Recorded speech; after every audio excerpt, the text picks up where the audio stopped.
Hello, ladies and gentlemen. It is I, Emily Sophia, here to break down for you guys the latest episode of Bates Motel. So we're on season 3, episode 6, Norma Louise. So spoiler alert before we dive into the maddest of mad, thick of things, as I will be bearing all in this review.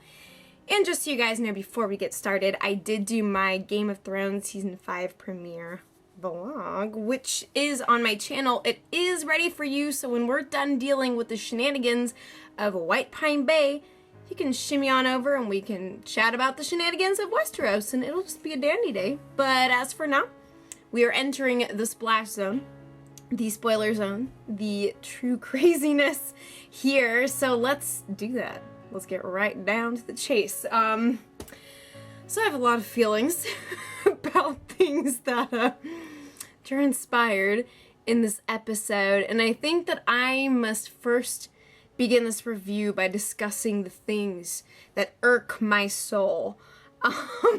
Mainly those things arise from, of course, the flight of Norma Louise, and we see that this really is the event that catapults Norman to the next phase of mental compromise, shall we say.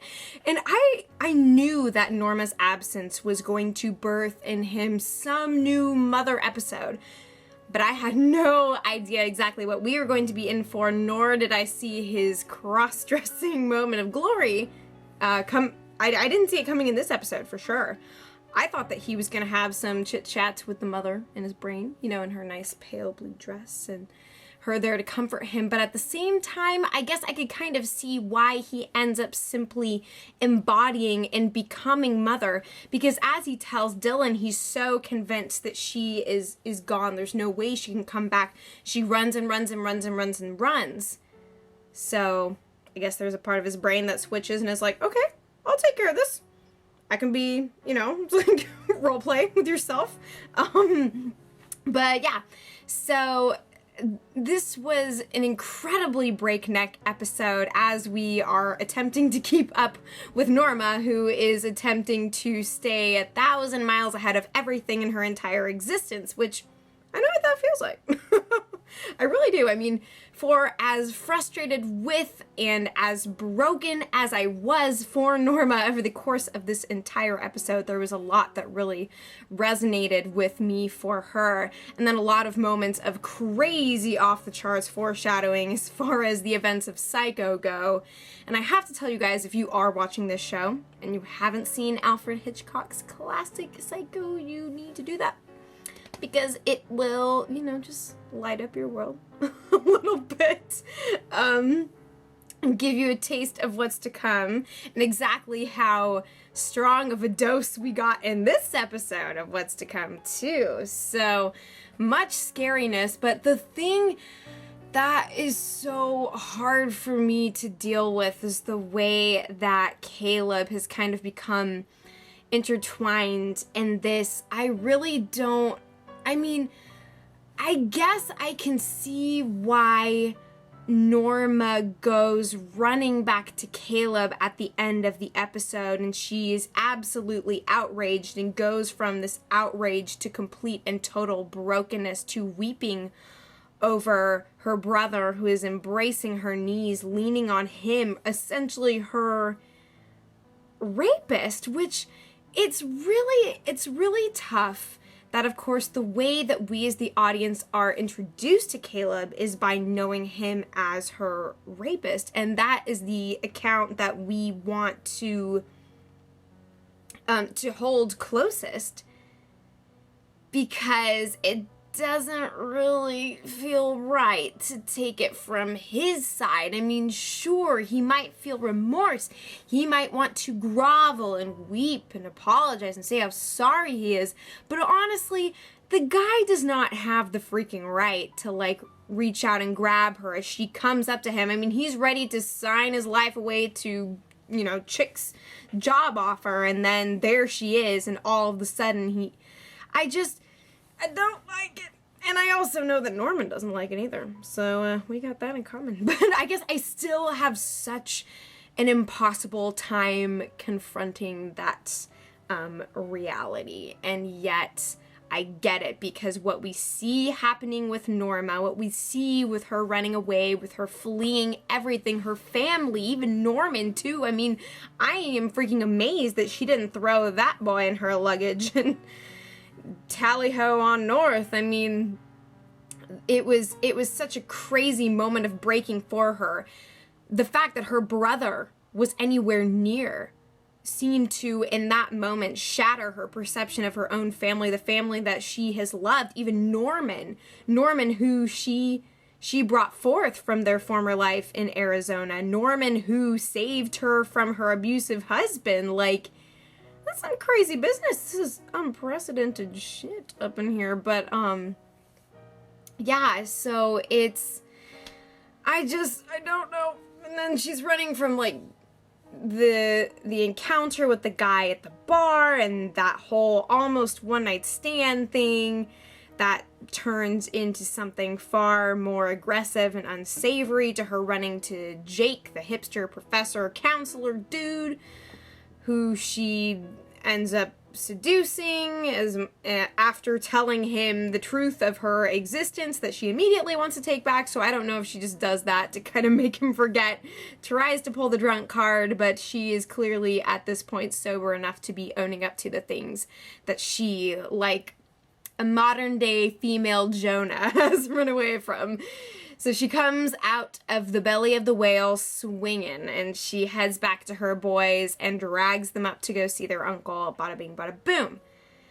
And so with all of these encounters that she has had over the course of running away, it all kind of culminates in this moment of complete and utter vulnerability and fragility. And it's something that Norman craves for himself, not even realizing consciously that he became her in an endeavor to be close to her, thinking that he lost her forever. Welcome to the Bates life. This is the Bates life. It's like the sweet life of Norman and Norma. Like the sweet life of Zach and Cody. I don't know. Where is my mind? Where is my mind? Oh God. Anyway. So shenanigans. And then of course we have Dylan in the midst of all this, who sees everything, who is present in all of this, and who has remained incredibly strong. He delivers this truth that sends Norma and Norman spiraling, because they are both spiraling because of each other, and it just goes in this infinite loop of death. And then so he has to deal with the varying degrees of Norman's shattered psyche. The scene, I think the scene that stuck out to me the most in this episode was when Norman killed the bird with his bare hands. Well, I mean, he was already cutting into it, and then realizing that it was still alive, and then the dog starts barking. He's like, no, you're scaring it, and he's clenching it in his hands, doing everything in his power to keep it in his grasp, and then it dies, and he has this moment where he is lost, and that of course is the beginning of his major blackout that translates into him sashaying around the kitchen in Mother's long dress, making blueberry pancakes or what have you. But that bird pretty much symbolizes Norma to me, when you think about it. When you think about the trajectory of life, you see he is, in his mind and his heart, clinging on to the mother who he knows or believes he is already lost. And so here is this loss that is bleeding before him, and he's trying his damnedest to simply survive. And then all of a sudden there's a great flapping of wings, and rather than setting free, he clings and he kills and he destroys. And that, ladies and gentlemen, is quite an indication of things to come, but shh, don't say I told you. Nobody has to know. But yeah, so that was an incredibly powerful moment to me. Going back anyways to Dylan, and of course at this point Emma still has no idea, and even though Emma has kind of been around to make sure that Norman's okay, she still and wants to be able to be there for the family in all of their wildness, but she still has no clue. And now Dylan has pretty much seen everything. He has seen the situation from top to bottom and has now seen an aspect of Norman that not even Norma herself knows. And as to how he's going to deal with that, can't be sure. I mean, we see that he handles the situation with great caution and is somehow able to transport Norman back to his bed in time for Emma to think that he's had a nice restful sleep. And then he lays down beside him, which I think is such a fascinating gesture and not what we would expect. I mean, we would think that this kid's gonna head for the high hills, but he realizes that this is his family. This is what he gets. He just told his birth father that he has to leave, and now here is his mother brother. And I don't know what the future is gonna look like for the two of them, but he is one hell of a babysitter. Hell in a good way. Hell in the sense of like, wow, you just put up with that pretty flawlessly. As, oh, Norman's sleeping. He'll sleep all day if you don't wake him up. That was freaking brilliant. That was off the charts for me, and everything that I wanted and didn't want at the same time because I wasn't ready for this. But yeah, I am dearly concerned for the well-being of Dylan in this, but for, while he maybe sees this reunion of Norma and Caleb to be something in the way of healing, it is quite the opposite for his brother. And I mean, I didn't actually see a preview for next week, so I'm not quite sure how this is all gonna play out. And I'm just kind of trying to deal with the aftermath of my own brain. But yeah, so we, before I kind of wrap things up here, I will also talk about Sheriff Romero, who he shall not be fronted upon. You mess with the beast, you get the horns. Doesn't matter if he's in a nightgown in a freaking hospital having just gotten shot in a convenience store parking lot. Does not matter. He is unfazed, especially when it comes to Bob Paris sending over Romero's rival, Marcus, to taunt him and to, well, Marcus offers to Romero a deal that he can preserve Romero's life, which is in serious jeopardy and will be terminated by Bob and company because he's being too unruly and he's no longer of use to the company, the Arcanum Club, whatever. Blah. But the real clincher here is the fact that Marcus says that he will preserve Romero's life under the condition that he report to him. And that just ain't gonna fly. So he gives him some time to sleep on it, but instead of sleeping, a certain Alex Romero slips right on out of the hospital, delivers some swift vigilante-style justice, and makes off with the murder vehicle. So, all in a day's work.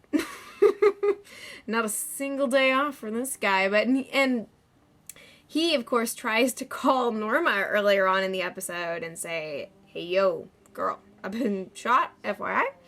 But by that point, she's already shot the crap out of her phone, and that is that.